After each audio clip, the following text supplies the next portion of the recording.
escudo para los que me creen.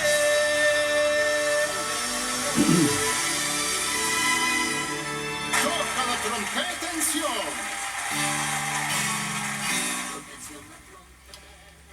Bueno, vamos a continuar y a dar término al ciclo de estudios que hemos estado realizando este último tiempo. Creo que son 6 o 7 estudios que hemos hecho toda la semana y se refiere a lo que es el sistema de diezmos y ofrendas según la Biblia. Voy a hacer un pequeño resumen, ¿ya? Aprovecho de saludar a los hermanos de un grupo bíblico que asisto en Las Condes llamado Oasis, así que vaya para ellos un caluroso saludo. Vimos el sistema de diezmos y ofrenda, haciendo un análisis, una pequeña exégesis a lo que es el libro de Malaquías 3, 7 al 10, que se usa mucho para hablar de lo que es el sistema de diezmos, ¿ya? Y motivar a la gente para que diezme. Y haciendo un estudio, es generalmente un 80% que se ocupa este pasaje bíblico para motivar que la gente diezme. Y la verdad las cosas es que haciendo un exégesis del texto, vemos que los diezmos se refería específicamente a lo que era granos, vino, aceite y animales. Y ahí incluía todo el sistema de sacrificio para remisión de pecados. Estaba dirigido a la nación de Israel, porque dice ahí nación toda. Los dadores, los que daban este diezmo, a quien está dirigido el libro, y a quien estaba determinado el sistema de diezmo según las instrucciones dadas por Dios, era para el pueblo de Israel. Y era principalmente para activar un poco el carácter y la necesidad humana, de alguna forma de obediencia a Dios, ¿ya? Y allí está incluido el sistema de sacrificio para remisión de pecado a través de los sacrificios de animales. Los dadores eran el pueblo de Israel, nación toda, pueblo de Israel.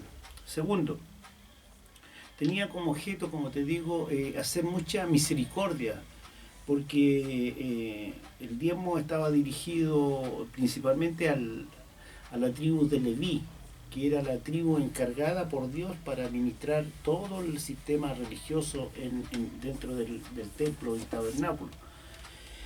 El alfolí era la bodega que acumulaba esto, y los administradores de estos alimentos, no de dinero, eran los levitas, específicamente de la tribu de Leví. Habían 4 sistemas de diezmo y ellos tenían como objetivo final era la misericordia hacia los pobres, hacia los enfermos, hacia los menesterosos, hacia las viudas, hacia los extranjeros.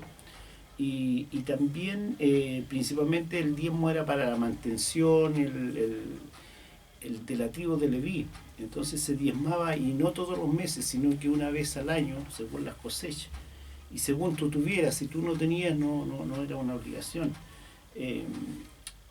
¿Quiénes recibían esto? No, cualquiera no podía recibir los diezmos, sino que había sido, si nos encuadramos en las instrucciones de Dios, solamente la gente, el pueblo de la tribu de Leví eran los que recibían esos diezmos, esas ofrendas que llegaban, la guardaban en el alfolí, que era una bodega, y ellos administraban desde allí.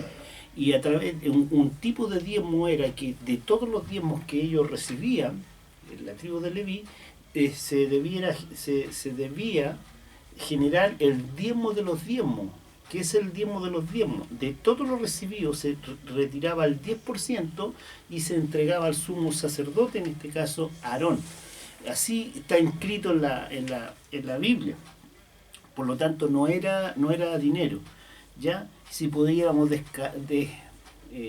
rescatar algo allí, es el principio principalmente de obediencia a Dios que debe tener el sujeto. El otro el sistema de sacrificio que todos sabemos que era para remisión de pecados, que se hacía según los pecados de cada persona. Esos eran los diezmos, y a eso se refiere el libro de Malaquías, capítulo 3, versículo del 7 al 8. Es específicamente, no podemos forzar esa escritura para llevarlo a otro objetivo. Segundo, decíamos que muchas veces se ocupa el nombre de Dios para pedir, dele a Dios. Mira, a Dios nada se le puede dar porque Dios es un espíritu, Él no necesita nada de tangible ni material. Y por otro lado, todo lo creó Él. Es decir, si Dios no necesita nada, si es dueño de las montañas, de los mares, de las estrellas, de todo, ¿qué puede importarle lo que tú puedas brindarle a Él? No es así. Hay otras cosas que Dios necesita que el ser humano o sus hijos le den. Y eso lo pudimos analizar en el Salmo 100. Allí está el Salmo 100, nos dice específicamente lo que a Dios, la ofrenda que podíamos considerar que va directamente a Dios. Y la leo rápidamente cuando dice el Salmo 100, del versículo 1 al 5, dice claramente: cantad alegres a Dios, habitantes de toda la tierra. Servid a Jehová con alegría, venid ante su presencia con regocijo. Reconoced que Jehová es Dios. Él nos hizo, y no nosotros a nosotros mismos. Pueblo suyo somos, y ovejas de su prado. Entrad por sus puertas con acción de gracias, por sus atrios con alabanza. Alabadle, bendecid su nombre, porque Jehová es bueno. Para siempre es su misericordia y su verdad por todas las generaciones. Si también nosotros hacemos un exégesis a este texto bíblico, encontramos allí que es una exhortación a la gratitud, es un salmo de alabanza. Y aquí encontramos, si analizamos profundamente, qué es la ofrenda que Dios pide, que es agradable. Dice: cantad alegre. En todo, desde el versículo 1 al 5, nosotros encontramos allí 7 verbos. Y el verbo en una oración es el que determina una acción, ¿cierto? Entonces dice: cantad alegres a Dios, habitantes de toda la tierra. Primer verbo que aparece allí en ese contexto, dice cantad. Es decir, Dios, cuando tú cantas alegre a Dios, habitante de todo, estás dando una ofrenda a Dios. Esa no es para el pastor, no es para la iglesia, no es para la tesorería, es para Dios. Después dice, versículo 2, servid a Jehová con alegría. El servicio que tú haces dentro del ministerio, dentro de la iglesia, podría ser para terceros, pero principalmente dice: cuando servimos a Jehová con alegría. Todo lo que hacemos dentro de la vida, dentro del ministerio, dentro de la iglesia, tenemos que hacerlo como para Dios, con alegría. Desde limpiar los baños hasta predicar, hasta hacer un estudio, todo, hasta evangelizar, a salir a misiones, todo hacerlo. Eso es servir a Jehová, pero con alegría. Entonces eso también es una ofrenda para Dios. Después, venid ante su presencia con regocijo, venid ante su presencia. Ir a la presencia de Dios es una alabanza, es una invitación que Dios ha dejado abierto para que nosotros podamos entrar en su presencia. En el Antiguo Testamento, solamente una vez al año el sumo sacerdote podía entrar al lugar santísimo. Cuando Jesús muere, se rasga el velo, y tú y yo, y cada hijo de Dios, tenemos un acceso directo a la presencia de Dios. Por lo tanto, debemos aprovechar esta invitación. Cuando tú vas, dice, ante la presencia con regocijo, estás haciendo una alabanza, una ofrenda a Dios. Después, versículo 3, tenemos otro verbo, dice: reconocer que Jehová es Dios. Reconocer es una ofrenda que nosotros le damos a Dios cuando reconocemos que Jehová es Dios, que Él es dueño, soberano. Todos los atributos que Dios contiene al reconocerlo, tú estás dando una ofrenda, un reconocimiento a Dios. En todas las situaciones nosotros tenemos que reconocer que Jehová es Dios y que Él es soberano, que Él es poderoso, que Él es misericordioso, que es amor, que es justo. Y todos los atributos de Dios los podemos contemplar en este accionar, que es reconocer que Jehová es Dios. Cuando estamos reconociendo que Jehová es Dios, estamos dando una ofrenda que llega a ningún lugar más que a Él. Después en el versículo 4 dice, entrad por sus puertas con acción de gracia, por sus atrios con alabanza, entrad. Y esto se combina con lo que dice allá, con venid. Entonces, entrad a sus puertas con acción de gracias, por sus atrios con alabanza. Tenemos que entrar a la presencia de Dios, estar con Él íntimamente ligado. Eso es una invitación de parte de Dios y eso lo recibe Él. Eso nace de tu corazón y va nada más que para Dios precisamente. Después dice, alabarle. Siempre alabar es desearle bien a alguien, ¿cierto? Alabarle y bendecir su nombre. Bendecir es bien decir. Entonces nosotros tenemos que alabar y bendecir el nombre de Dios, el nombre de Jehová. Dice, bendecir. Desear, a Dios no le podemos desear bien porque a Él siempre le va bien, pero tenemos que dar testimonio de lo bueno que es con tu vida, con mi vida, porque así los inconversos, los que aún no le conocen, van a conocer a nuestro Dios. Ahí tenemos en el Salmo 100, del versículo 1 al 5, tenemos una ofrenda que es específicamente para Dios. Es lo que Dios necesita. Y tú ves que no está pidiendo ninguna cosa material, sino que está pidiendo de lo que sale, lo que brota de nuestro corazón, lleno de misericordia. Más que de nuestro corazón, su unión con ese hombre, con ese nuevo hombre, con ese hombre redimido.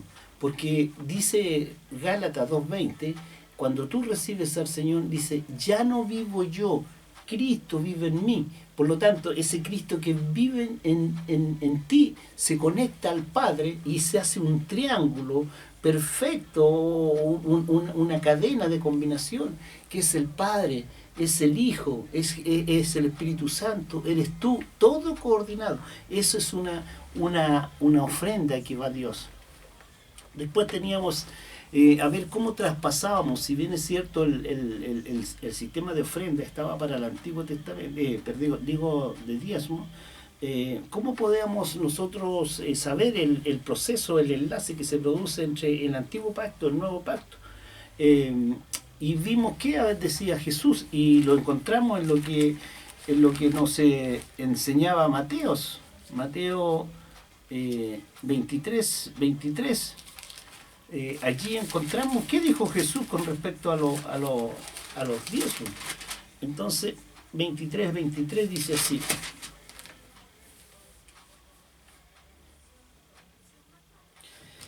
hay de vosotros, escribas y fariseos, hipócritas, porque diezmáis la menta, el eneldo y el comino. Aquí Jesús mira cómo está tratando a los escribas, fariseos, los califica simplemente y categóricamente de hipócritas, porque diezmáis la menta y el eneldo y el comino. El pueblo de Israel, se refiere al pueblo de Israel, había conservado el sistema de diezmar, ¿ya? Lo había conservado, porque ellos no habían recibido al Salvador que ellos esperaban, por lo tanto para ellos las cosas no habían cambiado. Entonces ellos seguían el sistema de la ley, que decía que había que diezmar, pero mira a Jesús con qué seguridad, con qué profundidad los trata, y le dice: ay de vosotros, escribas y fariseos, hipócritas, porque diezmáis, sí, la menta, el eneldo y el comino. Ellos diezmaban, pero aún así Jesús personalmente los llama de hipócritas. ¿Por qué? Porque resulta que más que el traer una cosa material para cumplir la ley, Jesús estaba imponiendo lo que es la dispensación de la gracia. Y dice más abajo: porque diezmáis la menta y el eneldo y dejáis lo más importante de la ley, que es la justicia la misericordia y la fe. Entonces ahí encontramos en Mateo 23 un enlace donde en alguna forma no lo anula el sistema diezmo, porque lo pueden seguir manteniendo los que no creen, no tienen a Jesucristo como su Señor y Salvador y viven bajo la ley, siguen manteniéndolo, pero Jesús está interponiendo otro sistema que es mayor que llevar la menta, el eneldo y el comino, que es mayor que eso, ya no es necesario. ¿Por qué? Porque ahora es necesario la justicia. Nosotros, Jesucristo, al morir en la cruz, nos declaró justos. Y eso es lo que tenemos que retener, que somos justos por la muerte de Jesús. La misericordia, porque Él es misericordia. Nosotros, tú y yo no merecíamos ser nuevas criaturas, no merecíamos una promesa eterna de salvación. ¿Y esto dónde está basado? En la fe. Cuando Jesús muere, nosotros que no estuvimos en su tiempo, en su época, por fe en su palabra, por fe en lo que nos dice el Espíritu Santo, por fe somos salvos. Y eso lo podemos respaldar cuando dice Efesios 2:8 y 2:9, por gracia sois salvos por medio de la fe. Y esto no es de vosotros, pues es un don de Dios. No por obra, para que nadie se gloríe. Es decir, obras, ¿me entiendes? Obras, algo físico. Entonces aquí en el capítulo 23 podemos entender un poco lo que Jesús dijo con respecto a los tratos de hipócritas. Entonces es un rápido resumen de lo que hemos visto. Y en los últimos programas hemos estado viendo que en el Nuevo Testamento, ¿qué? Entonces no diezmamos. No, señores. El sistema, y lo dije desde el principio de este programa porque causó alguna incomodidad para algunos pastores, pero el sistema ha cambiado. Ahora nosotros estamos en otra dispensación, en la dispensación de la gracia, pero Jesús y en el Nuevo Testamento encontramos entre 350, mira, ojo, 350 y 380 versículos que nos instan, ni más que instarnos, nos determinan y nos obligan a obedecer la palabra y los mandamientos de Dios, donde habla de que nosotros debemos ofrendar.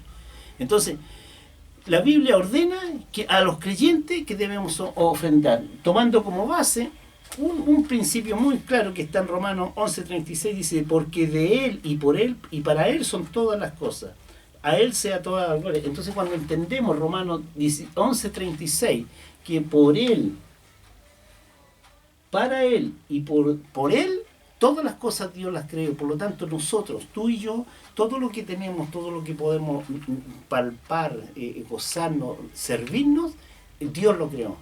¿Y qué pasa con nosotros? ¿Lo ganamos con nuestro esfuerzo? No.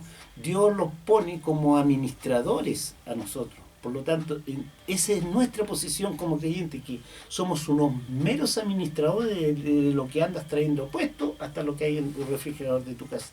Administradores. Todo de Dios, todo fue creado por Él.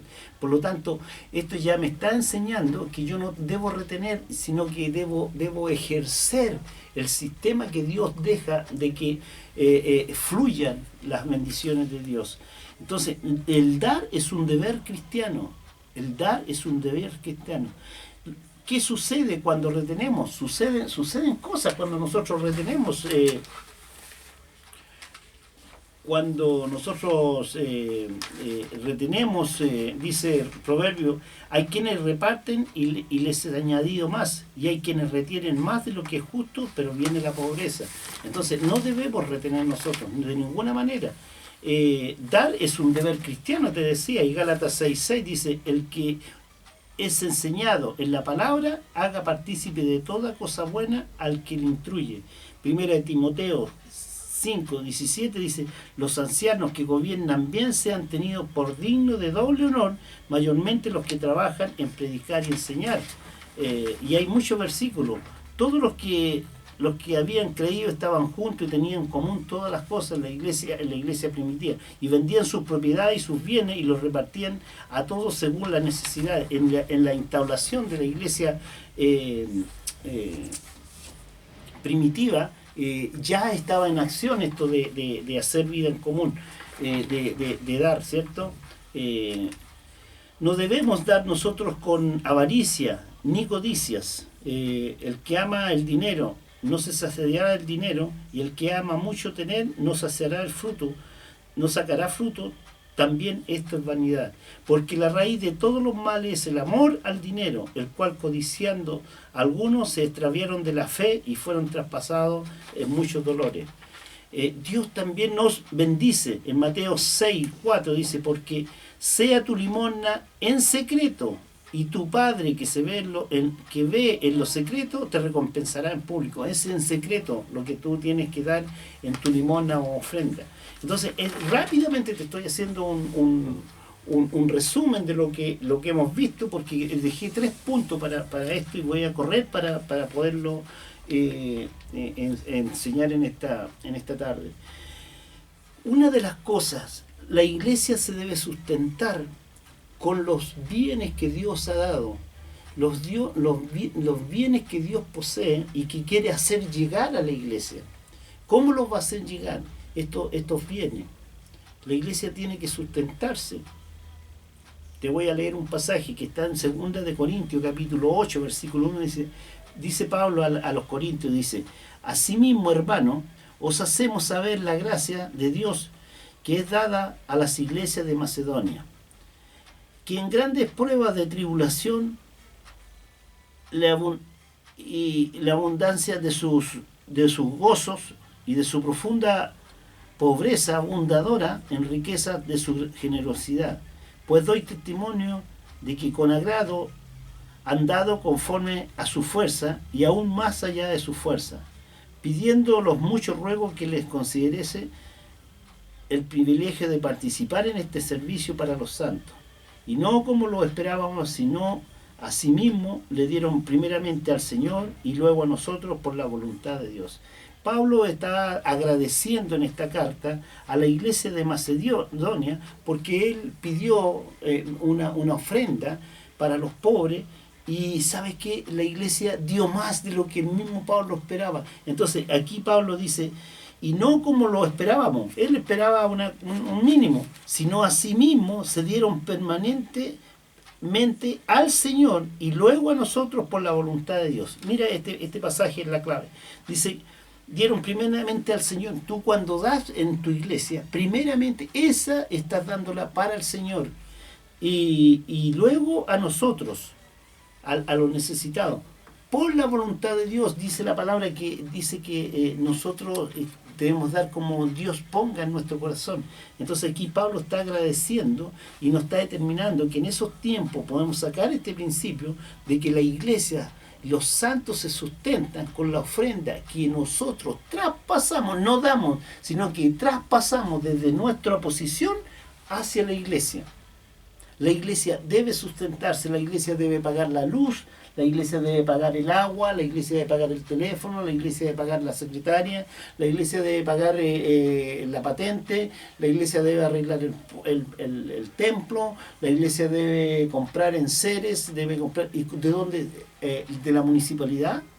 ¿Del ministerio? ¿De los gobiernos? No, señor, la ofrenda viene de Dios, pasa a través tuyo, y tú tienes que hacer fluir esa ofrenda hacia el ministerio para que se desarrolle la iglesia. Ese es el principio. Si tú retienes lo que Dios puso para la iglesia y tú lo retienes para ti, te digo verdaderamente no estás haciendo la voluntad de Dios. Dice Hechos capítulo 2, versículo 44 y 45, y te lo voy a leer hasta al 47, dice: todos los que habían creído estaban juntos y tenían en común todas las cosas, y vendían sus propiedades y sus bienes y los repartían a todos según la necesidad de cada uno. Y perseverando unánime para cada día en el templo y partiendo el pan en las casas, comían juntos con alegría y sencillez de corazón, alabando a Dios y teniendo favor en todo el pueblo. Y el Señor añadía cada día a la iglesia a los que habían de ser salvos. Estamos viviendo un entorno en el contexto de lo que era la implantación de la iglesia apostólica, la iglesia primitiva, y dice, todos se habían creído, estaban juntos y tenían en común todas las cosas. Ellos, ahí sí hay una observación que hay que hacer, ellos no tenían claro la venida del regreso del Señor nuevamente. Entonces ellos pensaban que era rápido, entonces ellos se desprendieron de todas las cosas, y nosotros también tenemos que entender que el Señor está pronto a venir. Por lo tanto, que tu objetivo en tu vida no sea encontrar riquezas, sino que encontrar al Señor, para cuando Él venga tú seas parte de su iglesia y tú te vayas con Él. Y cuando nos vamos con el Señor, ni siquiera las cosas materiales, los equipos, las sillas, todas las bancas, todos los púlpitos van a quedar aquí en la tierra. El que se va con el Señor eres tú y es todo quien creyó en que Jesucristo es el Señor y el Salvador del mundo. Por lo tanto, ¿qué es lo que va a retener el Señor? Lo que tú recibiste, lo que diste, cuánto. No, lo que va a retener es cómo está tu corazón, si verdaderamente tú te convertiste al Señor o no te convertiste. ¿Cómo doy para la iglesia, pastor? Dice Proverbios 21-26, las monedas, lo que te sobra, no. Mira, dice Proverbios 21, hay quienes todo el día codicia, pero el justo da y no detiene su mano, lo dice la Biblia. El justo, el que fue justificado, a eso se refiere, no detiene su mano para dar. Dar generosamente. Lucas 21:4 dice, porque todos aquellos echaron para la ofrenda de Dios, y lo que le sobraba, más esta, la viuda, en su pobreza, echó todo el sustento que tenía. Aquí no habla de la viuda, que ella no tenía muchas cosas, y la viuda, que tenía muy poco, ellos echaban un porcentaje de lo que tenía, pero la viuda echó el 100% de lo que tenía, y dice que Dios reconoció eso, Dios lo reconoció. Mira, otra característica que tiene para nosotros el dar, es que debemos dar con alegría. 2 Corintios 9:7 dice, cada uno dé como propuso en su corazón, no con tristeza, ni por necesidad, porque Dios ama al dador alegre.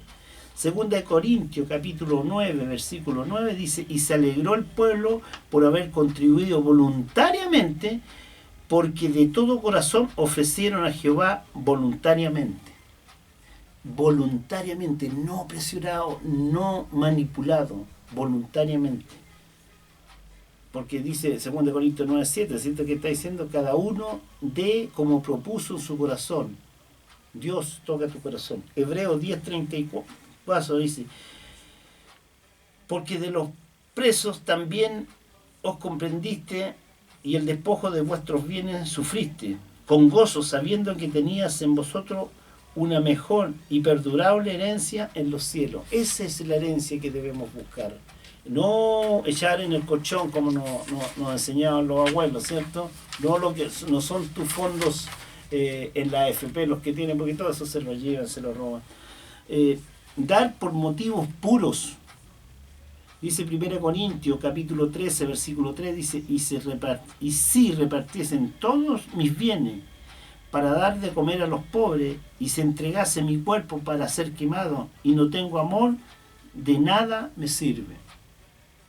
Pablo está hablando de el amor en tu obra, el amor en dar, el amor de bendecir, el amor de ofrendar, el amor de construir, el amor de aportar con tu granito de arena para que se establezca el reino de Dios, para que la iglesia toda, podamos nosotros mandar misioneros, para que podamos mandar a hacer folletos, para que compremos Biblia, para que hagamos clases.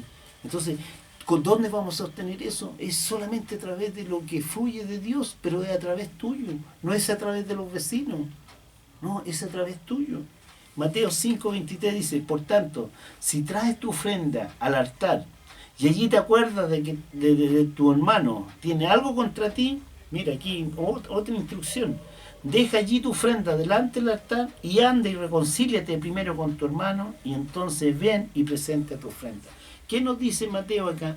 Que la importancia ante los ojos de Dios no tiene que ver con lo cuantitativo. No tiene que ver con lo cuantitativo. Dios puede bendecir de distintas maneras. Dios no depende de ti. Dios no establece su iglesia contigo. El único que pierde la opción de ser partícipe de la edificación de la obra del Señor eres tú, nadie más. Si no eres tú, va a ser otra persona, quizás hasta un inconverso. Pero dice que, dice aquí, una ofrenda limpia, con motivos puros, no interesados. No es interesado porque Dios me va a perdonar. Dios nos perdonó no por lo que damos. Dios nos perdonó por la obra consumada en la cruz por su Hijo. Por eso somos salvos. Tus pecados no son más borrados, producto de una ofrenda. No, está todo cancelado. Todo, dice Jesús, tetelestai, obra terminada, todo está completo. Si lo que tiene que hacer es entender el cristiano, que Dios quiere usarte, Dios quiere tocar tu corazón, adiestrar tu corazón, porque ya ni siquiera es tu corazón. Deja que ese Cristo que vive en ti fluya. Y también en las cosas materiales, Pero aquí Mateo 5:23 nos está diciendo claramente que nuestra ofrenda tiene que ser por motivos puros. No le importa si son 1.000 pesos, 1.000.000 de pesos, 10 millones de pesos, a Dios no le importa eso. Lo que le importa es que en el momento que tú ofrendas, tu corazón, tus manos, tus sentimientos estén limpios frente al hermano. ¿Te fijas que encuadra todo esto en otro sistema de ofrenda? Mateo 6:2 dice, cuando pues des limosna, no hagas trompetas delante de ti, como hacen los hipócritas en la sinagoga y en las calles para ser alabados, porque los hombres de cierto digo que ya tienen su recompensa. Cuando des limosna, no hagas trompetas delante de ti como hacen los hipócritas. Es decir, tu ofrenda tiene que ser en secreto, tu ofrenda tiene que ser perfecta, tu ofrenda tiene que nacer del corazón tuyo, sin que nadie sepa. Si te dan un sobre, no le pongas el nombre. No debieras ponerle el nombre, ni número de teléfono. Porque tú diste para el tesorero de la iglesia, no, tú diste para el Señor y el Señor todo lo sabe. Y dice que en secreto, no hagas tocar trompeta. Cuando estás colocando el nombre, estás tocando, este ofrenda es del hermano tanto. No. Mateo 6:3 dice, cuando tú des limosna, no sepa tu izquierda lo que hace tu derecha. Otro pasaje que nos insta a dar en secreto. Dios todo lo sabe, ni tienes que decírselo. Cuando la viuda estaba dando, Jesús sabía que había dado todo. Y él no estaba metido en su cuenta bancaria, Dios sabe todo. Mateo 6:36, sé pues misericordioso como también vuestro Padre es misericordioso. En la ofrenda que tú das ahora para la iglesia, tú tienes que ser misericordioso. Y te recalco esto, entender que todo lo que tienes no es tuyo. Ni tu sueldo, ni tu auto, ni tu casa, ni tu ropa, ni tu comida. Dios lo puso para que tú te sirvas de eso, pero sigue siendo de Él. Por lo tanto, tú eres parte de un cuerpo. ¿Cuál es el cuerpo? La iglesia donde estás insertado. Tu iglesia lo mismo, es tu hogar espiritual. Por lo tanto, tú tienes que preocuparte de que en ese hogar espiritual todo esté hermoso, todo esté pagado, todo esté calculado, que la secretaria tenga su sueldo, que la luz esté pagada, que el gas esté listo, que los baños sean bonitos, que todo sea perfecto. Entonces Dios hace. Mira, he visitado bastante iglesias. El día martes pasado estuve en una iglesia en el sector de Las Condes y te contaba el mes pasado, hasta aire acondicionado tienen los baños. Los baños son de mármol. Entonces yo decía ¿y qué diferencia, qué Dios tienen ellos que yo no tenga? ¿Por qué a veces voy a otros baños de una iglesia que no se puede entrar? ¿Por qué? Porque, ¿sabes qué? Esos hermanos no es porque tengan más plata, sino que han entendido lo que es dar y recibir. Y por eso ellos también son mayores administradores. El que cuando Dios dio cuando está establecido en la Biblia la parábola de los talentos, uno con un talento no supo qué hacer y otro con muchos talentos, y estamos hablando de dinero. Entonces, el dinero que tiene la gente de la clase media alta y nosotros es del mismo dueño, de Dios. Pero ¿sabe por qué Dios no te da a ti y no nos da más? Es porque hemos sido malos administradores, es porque hemos entendido mal su palabra. A ver, ni siquiera, y quiero responsabilizar y responsabilizar a los siervos de Dios, porque no enseñamos a dar, porque manipulamos, y se han metido lobos rapaces dentro de la iglesia a hacerse millonarios en el nombre de Dios. ¿Por qué? Porque no hemos sido capaces los pastores de sustentar, de alimentar, de educar a una iglesia que dé y que ofrende y que siga manteniendo un sistema religioso necesario para establecer y funcionamiento de la iglesia. No hemos sido capaces. Entonces, ¿sabe qué? Es más, han sobrepasado los límites porque la gente no quiere venir a la iglesia. A nosotros los pastores los ven como unos delincuentes, que lo único que más que su alma para ser salva, necesitamos sus cuentas bancarias, sus bienes. Entonces, esto hay que hablarlo, hay que ponerle una base bíblica. Tú debes ofrendar hoy día. No, el diezmo era en otros tiempos y no era dinero. Hoy día es el sistema de ofrendas. Ofrendas. Dar para el sustento de la iglesia y de sus pastores. Primera de Corintios, capítulo 16, 2 dice: cada primer día de la semana, cada uno de vosotros ponga aparte algo, según haya prosperado, guardándolo para cuando yo, dice Pablo, llegue, no se recojan entonces ofrendas. ¿Qué está escribiendo Pablo aquí? Es el mismo que está escribiendo a la iglesia de Corintios. Eran ofrendas que se recogían, Pablo escribía y está escribiendo a los Corintios, eran ofrendas que se pedía Pablo para el desarrollo e implantación de la iglesia de Pablo. Acuérdate que Pablo fue el primer plantador de iglesia.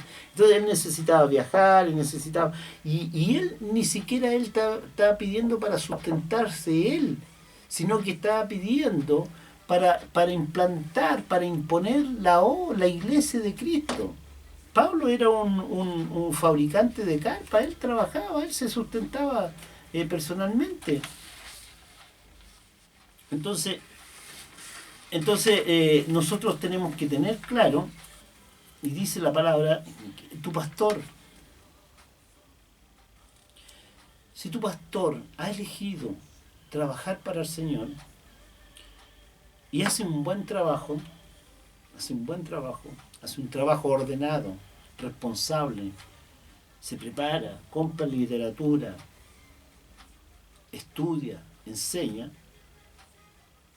Si tú haces ese trabajo para cualquier empresario, el empresario te paga. ¿Sí? Los pastores hemos elegido trabajar al Señor. Y Dios no va a dejar de pagar las imposiciones o los sueldos. Dios nos va a pagar. Él es fiel, Él es correcto, Él es justo. Y las provisiones para los pastores han sido y son retenidas por el cuerpo de la iglesia. Mira lo que te estoy diciendo, por el cuerpo de la iglesia, por los creyentes, porque ellos se transforman en jueces y dicen, no doy una parte. Dice, aparta según hayas prosperado. No, este pastor no se merece más plata y está reteniendo. ¿Qué pasa? Que los pastores, y se produce un círculo vicioso, los pastores no tienen tiempo para estudiar la palabra, no tienen tiempo para ir a seminarios, no tienen tiempo para participar en institutos bíblicos, no tienen tiempo para comprar literatura, viven bajo la preocupación de sostener una familia. Entonces Dios es fiel, Dios cubre las necesidades de cada siervo de Dios, pero ¿dónde quedan retenidas esas? En los participantes de ese cuerpo de la iglesia. y ellos creen, se sienten juez para administrar lo que es de Dios, y no prosperan ellos ni dejan prosperar. Y tenemos muchos pastores que en algún momento han tenido que hacer cosas incorrectas a veces. Para Lucas 10, del 30 al 37, lo vamos a leer, tenemos tiempo. Lucas 10.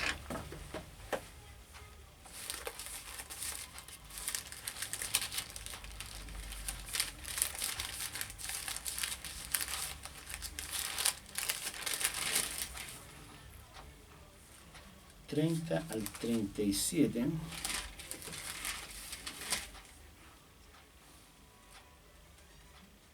Dice: respondiendo Jesús le dijo: un hombre descendía de Jerusalén a Jericó y cayó en manos de los ladrones, los cuales le despojaron e hiriéndole se fueron dejándolo medio muerto. Aconteció que descendió un sacerdote por aquel camino y viéndole pasó de largo. Asimismo un levita llegando cerca de aquel lugar y viéndole pasó de largo. Pero un samaritano que iba de camino vino cerca de él y viéndole fue movido a misericordia. Y acercándose vendó sus heridas, echóle aceite y vino, y poniéndole en su calvadura, lo llevó al mesón y cuidó de él. Otro día al partir sacó 2 denarios y los dio al mesonero y le dijo: cuídale, y todo lo que gaste de más yo te lo pagaré cuando regrese.